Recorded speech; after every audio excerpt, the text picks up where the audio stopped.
لغارے صاحب، اگر آپ کے مائنڈ سیٹ یہ ہے یا اگر آپ یہ بنا چکے ہیں کہ ہم نے بات کرنی ہے تو اس کے لیے پھر آپ اپنے ایکشن سے شو کرواتے ہو. یہاں پہ زبان میں سختی دن بدن آ رہی ہے.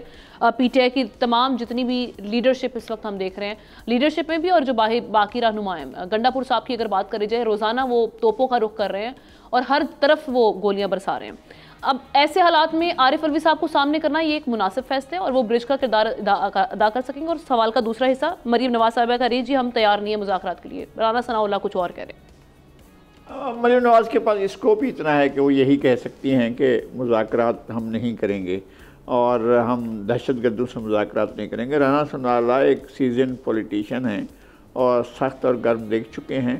ان کا موقف جو ہے وہ ایک لاجیکل بھی ہے اور ایک میرا خیال ہے کہ آگے بڑھنے والا موقع بھی ہے. اور پی ٹی آئی کو بہت سی چیزوں کو ریویو کرنا پڑے گا، ریویزٹ کرنا پڑے گا. ایک میں بات آپ سے عرض کرتا ہوں جی کہ 2005 میں ایک ڈیڈ لاک کی صورتحال تھی.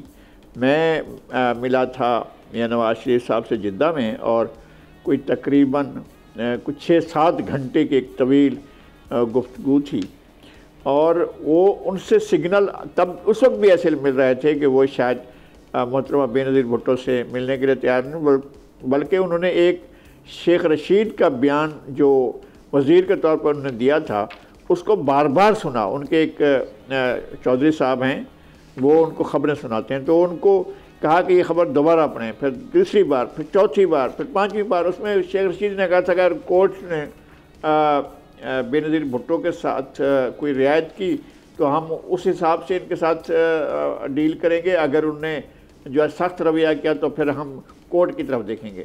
تو اس کا مطلب انہوں نے سمجھ رہا تھا کہ بے نظیر کے لیے ان کی کوئی رعایت نہیں ہے. تو وہ شاید اس طرح سوچ رہے تھے، لیکن گریجولی ایک لمبی گفتگو کے بعد جو ہے وہ ایک ان کے ذہن میں یہ تھا کہ سیاسی قوتوں کو جو ہے آپس میں ڈائلاگ کا راستہ اختیار کرنا چاہیے. اچھا اتفاق ہے، یہ کوئی پلان بھی نہیں تھا، کچھ بھی نہیں تھا. اس کے بعد اتفاق یہ ہے کہ میں وہاں سے جدہ سے دبئی گیا. محترمہ بے نظیر بھٹو سے بھی لگ بھگ اتنی ہی دیر ملاقات ہوئی جو 7 بجے شروع ہوئی اور رات کو 12-1 بجے تک چلتی رہی. اس میں ان کا بھی یہی کہنا تھا کہ مجھے واپس آنا چاہیے، نہیں آنا چاہیے. اس وقت سرداری صاحب انہی دنوں میں وہ رہا ہوئے تھے، آنا چاہیے نہیں آنا چاہیے. تو ہم نے کہا کہ سیاسی لوگوں کو آپس میں مذاکرات کے دروازے نہیں بند کرنے چاہیے. کوئی بھی صورتحال ہو آپ کو اس طرف جانا چاہیے. تو مجھے نہیں سمجھ میں آتا ہے کہ اچھا خیر بعد میں وہ تو چلے گئے تھے، آگے چلے گئے تھے، بیساکھی جمہوریت کر رہا تھا.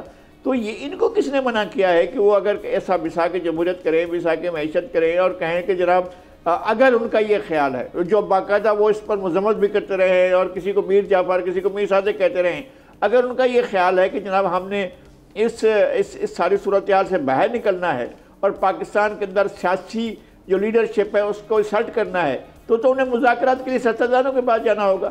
وہ بات ہی یہ کرتے ہیں کہ نہیں میں ان سے تو بات ہی نہیں کروں گا، ان سے بات کروں گا. وہ کہتے ہیں ان کے پاس پاور ہی نہیں ہے.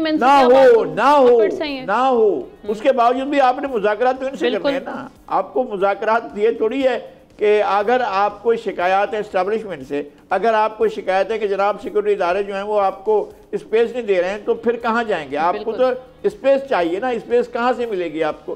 آپ کہتے ہیں میں سیاستدانوں سے بات ہی نہیں کروں گا اور اسپیس آپ مانگ رہے ہیں.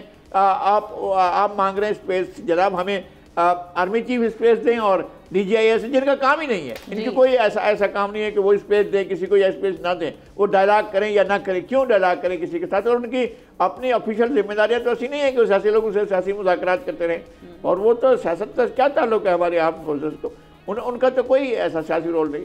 آپ کو بات کرنی ہے، ملک کے آگے چلانا ہے، ملک کو ساتھ لے کر چلنا ہے تو آپ جو ہے ان کے ساتھ بات کریں. جو لوگ اس وقت موجود ہیں سیاسی لوگ ہیں وہ آپ کو اس سے کوئی غرض نہیں ہونی چاہیے کہ اختیار ہے نہیں ہے. آپ کے ساتھ مذاکرات پر تو آئیں نا، بیٹھے ہوئے ٹیبل پر پھر پتہ چلے گا کہ اختیار ہے کہ نہیں ہے.